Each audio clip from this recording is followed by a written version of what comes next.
Thank you for being here. This is the online portfolio. And I'm an art teacher and a yearbook teacher. But I want to be very clear on this. This is something that I use as an art teacher, but it can certainly be a tool for any class, for art, for English, for history, for Spanish, for sports, for almost anything that you teach, okay?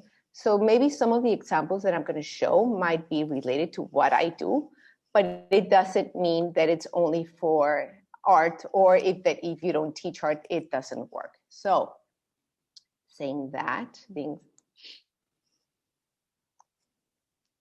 so this is the agenda. This is what we're going to see. And I'm very straightforward. I'm the type of person that likes things very simple, organized, and something that I can take away immediately and not too much information. I think we're all really right now full of too much information. So I want this to be very practical. So I'm going to follow the approach of what, where, why, how examples. I have questions. And then if anyone wants to reach out to me, my email for you guys to reach out to me, okay? So what I want to do is that, like I said, I want you to be able to implement this next Monday when you go back to school. And that eventually you'll be able to invite people that work in your department to work with you. This started out as my initiative in my department, and now I have 3 other teachers on board, and we're aiming to see if my whole department, which would be the Fine Arts department, can jump into this. And so maybe you could also go and do the same thing back home. Remember, like the keynote speaker said, things should start small and then we grow from there. So this is my objective today. So what? Let's start with the what. What is this? What's an online portfolio? It's basically to record students' work, to give feedback, which is now in distance learning so important, and to keep and preserve evidence of classwork in one place and use for future reference. I'm an art teacher, so as we all know, art materials maybe not get hanged up on walls all the time. And maybe one day a mother cleans up the room and art things get thrown away or get lost. So in this portfolio, I've been able to record students' work and use them along their middle school lives and now high school. So the importance of my presentation today is not that I teach you how to use the tool, because it could be done with Google Slides, which we'll see right now, but actually what to include it so that it's useful for your class, regardless of what you teach. Where, and this is what I was just saying. For a basic, and almost everyone, and I'm sure that all your students know how to use Google Slides. If you want to take it a step further and use it maybe for a 9th grade grade level and record all the work done in 9th grade, maybe a Google form would be better. And for a more professional look, I have these options right there. And maybe those are a bit more complicated. These are more for college students, but maybe someone here could use it for your own portfolio as a teacher, because especially when you want to apply for a job, or that's the best way to showcase who you are. So here are some options if you want to take it further and have that professional look, but this is a bit more for, like I said, either college students or maybe for your own work. Okay, for now, we're going to touch a base on Google Slides and then Google Forms. Okay, why an online portfolio? What's the importance of this? Let me tell you a bit of my story. This started out because I'm an art teacher. In order for me to grade stuff, it would be very difficult to grade things at home because I can't be carrying 30 canvases or 30 projects from one place to the other. So I would have to stay in school and grade everything. So that was one of my necessities. The other one was that I organized an art auction at the end of the semester where kids are able to sell their work. So in order for them to have a record of what they did, because they were not going to have the physical piece anymore, I decided to implement this system too. And the other reason is it was very easy for me to give feedback. So the first point there, it says records each of your students' work and can be accessed when in school or at home. And this goes for everyone, okay? I can access my students' work and they can show it to me. And this is not something that I implemented now that we're in distance learning. This I've been using for the past 5 years.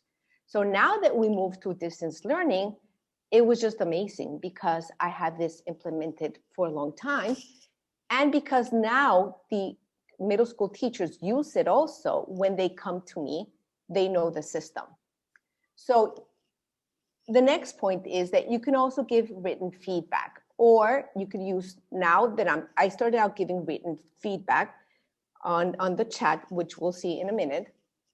And now I'm starting to use an extension, a Chrome extension called Mode, where you speak and it records your voice. And now we're needing these connections with our students.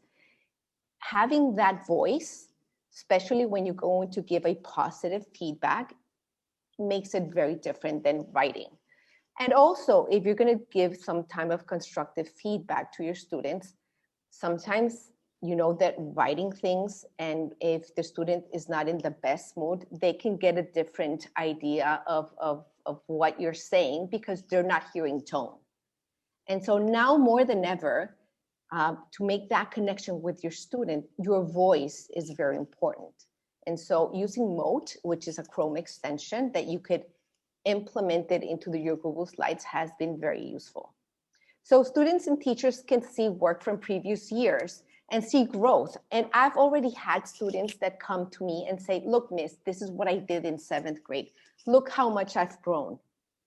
Look, miss, this I did last year, and it's actually not that bad. Look, I'm really proud of this. And so they can collect all their work and see how they grow along their years.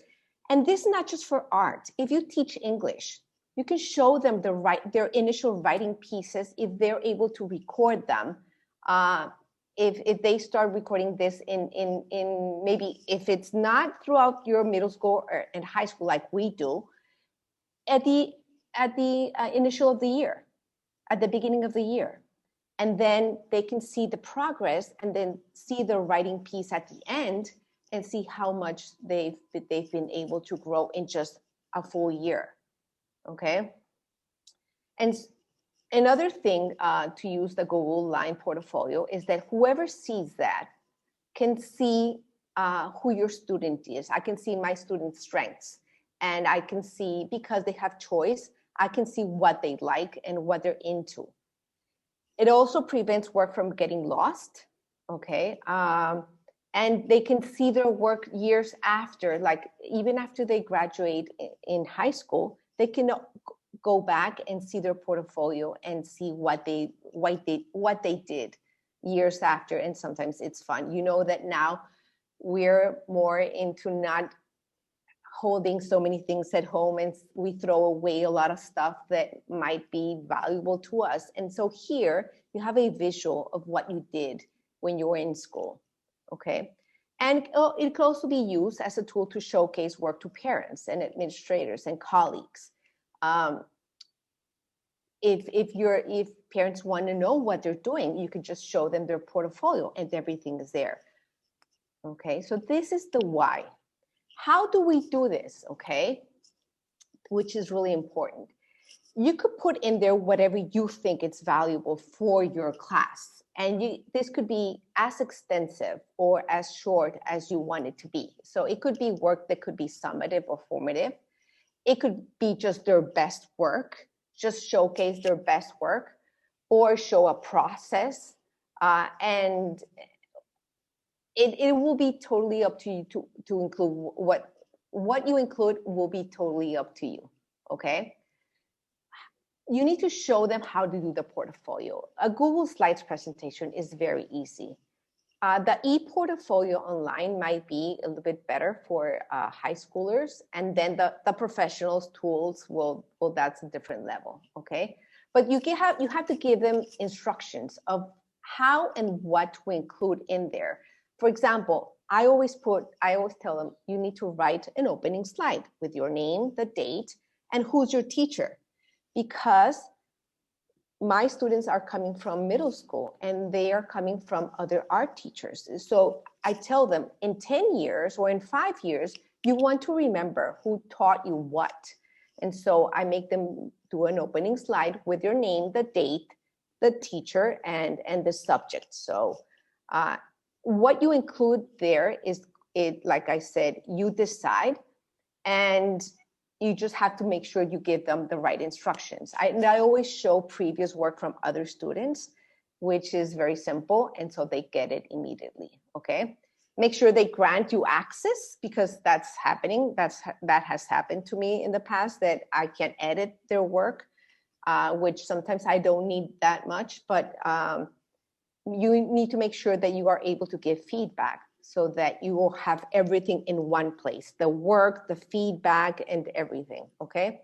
And then what I do is that I have all my classes organized by folders. So if I want to check period 3, I have all period 3 in one folder, and period 5 and 6 and 7. So for grading, it's been really easy, because they know that's where they have to submit their work. They know that there is where I'm going to give feedback. And so by the time I need to grade, I go to one place and everything is there. So you need to have very clear instructions on this. So let's take a look at these examples. This is one of my students' examples. And I'm going to go very quickly, because this is an art portfolio that might not apply to you, but I just want you to understand. So art portfolio, Fernando Guajardo, and then she wrote advanced painting, which is me. And so here is the work, and the descriptions and the examples and what she needs to write right next to it, I tell them. Here's a reflection piece. There's a writing piece they need to include about the process of the work they did. And then they get feedback from other people, which is Andres, Loretta, and Fernanda gave her feedback about her piece. And so here is her work. I asked to see the process, because I want them, the process is very important. So they had to record images of their process, and then their final piece, and the reflection again. And this is just how they submit the work, okay? She even added this slide arguing why she should get a 4, which was an extending, which I thought was really fun, because when I got to her portfolio, I found this, and this is where she argues that she should get a better grade than the one that she was having. And so here's feedback from her peers, which I make them do. But again, and then this is art painting 1. So this is 2019. So she can go back and see what she did in 2019 and the exercises. And some of them they feel really proud about, and some they're like, oh my God, I'm so much better. And then this is Miss Cantu. This is 2018. So this student has everything in one place. And so if her work gets lost, if it gets thrown away, or in the art auction gets sold, they still have a collection of what they did when they were in art class with me. So that has been really, really neat. So this is the art drawing class and with the work that she did with Miss Cantu. Miss Cantu makes her write descriptions of what the exercise was about. I don't make them write that description. So you will tell your students what they need to have in that portfolio that is important to you.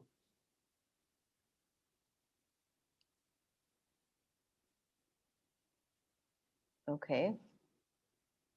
So this is all of her work right here in one place, just one place.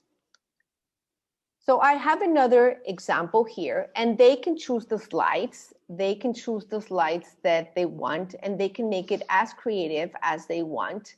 And they can choose their backgrounds, and they can insert photos, and they can even insert videos if you want them to show. Let's say you give an English class, and so they need to insert a video of them talking. They can certainly insert that in their Google slide presentation. So you would have, again, in one place, all the work that is important to you and that you decide. So this is just another example of what a portfolio would look like. Okay. Hi, I'm Sophie, and I think there's several advantages to having an art portfolio. The first being that you can keep track of your progress. So for example, when we're required to take art classes in middle school and you start in 6th grade to create your art portfolio, you can see how you did in 6th, then 7th, and 8th, and then see where you started and when you're ended. So you can see, well, my skills have improved. Or if you're like more observant, you're like, oh, now I'm better at composition, or now I'm better at so it's such and so like technique or something.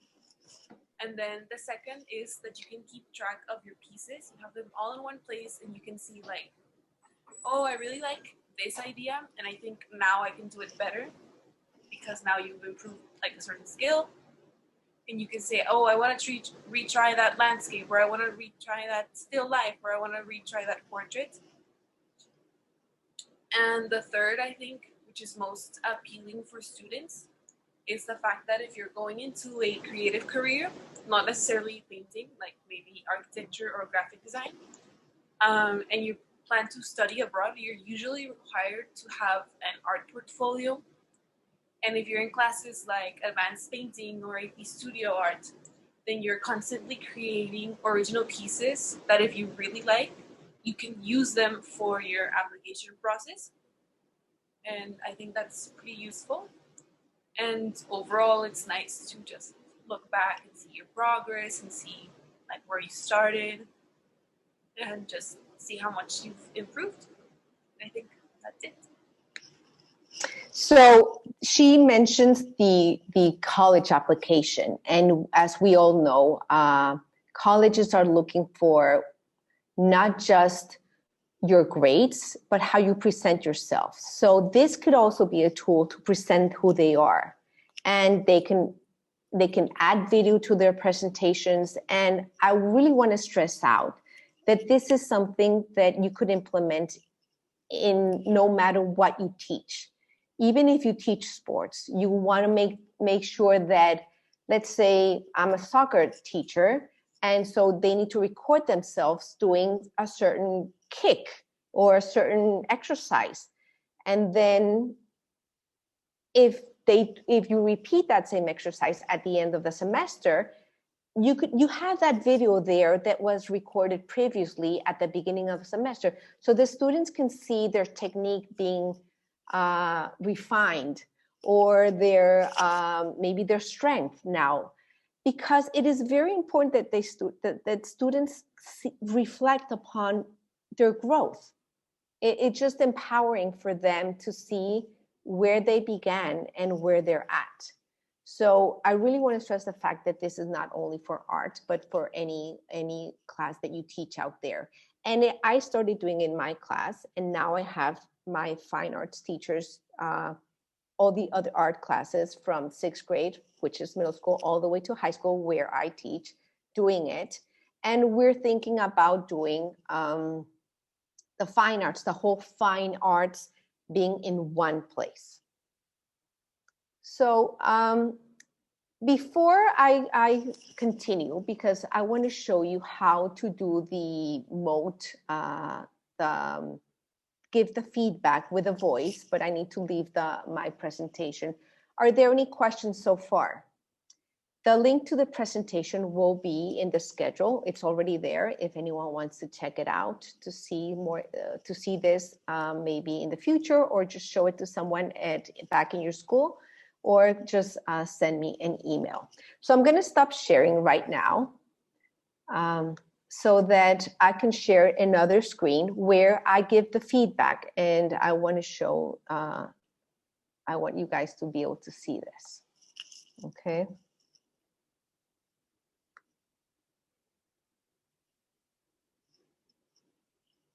So I'm going to share my screen, and does anyone here, has anyone heard of that Chrome extension called Moat? Does anyone use it? Luz, Ale, anyone else use it? Yeah, it's awesome and it's great and it's really simple. And it gives you that warmth in your feedback and not just writing things down. So for those of you who haven't seen it yet or haven't, let me share my screen and I'll show you.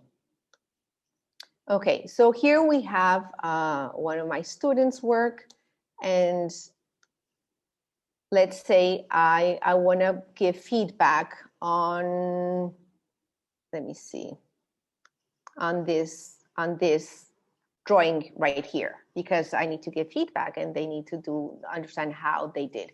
So here's the extension. And so I just click, I have it installed as a Chrome extension. And so it will appear because it's usable with Google Slides. So I just click right here and I want to give a comment. So as soon as I start, I click on Mode, and whatever I say is being recorded right now. So I can say, well, your geometric shapes look very nice. They look proportioned. I think you just need to darken some areas a bit more. But you did follow the instructions correctly. Very well done. And then I put done and I click comment. And so when the student goes back to her presentation, she will hear this. And whatever I say is being recorded right now. So I can say, well, your geometric shapes look very nice. They look proportioned. I think you just need to darken some areas a bit more. But you did follow the instructions correctly. Very well done. And so that's a way to give feedback. And this feedback, you can give it like your English piece. If it's a writing piece, you can say, you need to follow the writing conventions. I think your wording needs to be this and this. And it's easier for you than write all these things that you need to do. So your feedback is given immediately. And they can go back and then they can resolve the feedback and then go back and fix anything if that's it that you needed.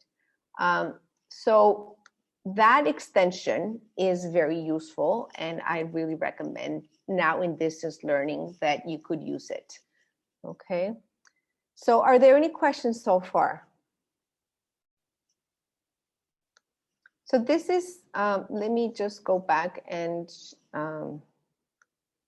wait 1 second. I'm going to just go back to my presentation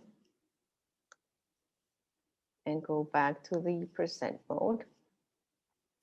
So here's my email in case anyone wants to reach out. And I hope you take away something and that this was useful for you and you could implement this. I also forgot, I didn't show you, we still have 5 minutes. Let me show you the other version of an e-portfolio, which you could also use. So I showed you Google Slides, but you could also use an e-portfolio. And that's for a bit more for high school students. And I want you to see how he's being recorded, all the work he's done in his high school. And not just in my class, but in math and other classes.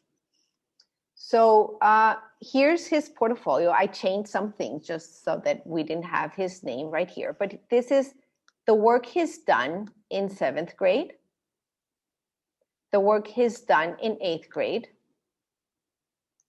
And when he got to me, he was in 9th grade. So here's the art portfolio that he's done with me. So here's the evidence of all the work that he's been doing doing in other classes. And he even included a little bit section about who he is. So by the time they need to submit work or submit a portfolio for their college application, all the work is here, okay? All the work, he can even include, I think he was in some kind of robotics class and coding. So all the work that he's done that he feels it's important is here in one place. I tell my students that if they're going to apply for college and that they need to see use any of the work, that maybe not the whole portfolio that they build with me, they should submit it to college because there's work there that they did in middle school, but that it can serve as a base to start building their own. So here's even the math, and then here's the English, science, math, Spanish, and everything is in one place. And this is done with e-portfolios that you can find in the Google apps, the e-portfolio. And it's not difficult to use. It's a tool that is being used very easy. So maybe you can go back and implement this first in your class. And then if people jump on board, it could be a department thing. And then later on, it could be maybe a school-wide initiative where students are required to record their first best work in all their subjects by the end of the semester. And then the students can really see their growth and just see everything they've learned during the school year. And through distance learning, this is absolutely amazing to do because of the situation we're in, and not only in physical or in distance learning. It's a tool that works on both sides. Okay, so I think that's it. Let me just make sure that you can see my my email in case anyone wants to see it. And I think that's it. Thank you very much for joining. And if you have any questions, make sure to reach out to me in this email.